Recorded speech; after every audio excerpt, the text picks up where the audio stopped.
Patay ang SK Kagawad sa Alcala, Pangasinan matapos na pagsasaksakin ng hindi pa nakikilalang sospek sa bayan ng Bayambang. Nakaalerto si Russell Simorio. Hostisya na lang po. Wala akong masabi.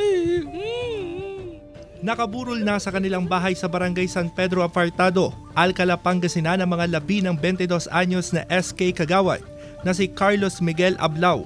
Ang biktima, natagpuang duguan at may saksak sa katawan sa bakanteng lote sa Barangay Ligue, Bayambang, madaling araw kahapon. Dinala pa sa ospital ang biktima pero namatay rin makalipas ang ilang oras.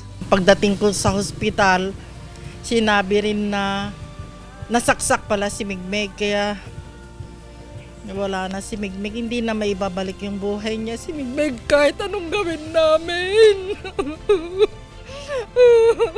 Kwento ng ama ng biktima, dumalo raw si Carlos sa isang birthday party gabi ng May 27 pero nagpaalam raw siya sa mga kaibigan na aalis sakay ng kanyang motorsiklo.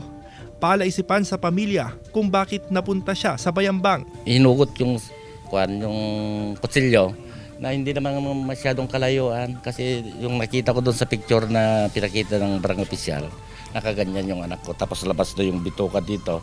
Tapos yung kutsilyo nandun sa may parang right side niya yata.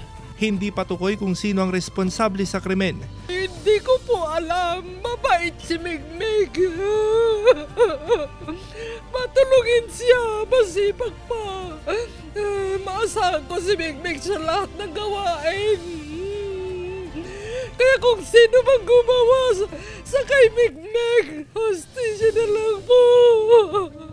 Patuloy ang investigasyon ng pulisya sa insidente kasama si Henry Domencil, Russell Simorio, One North Central Luzon.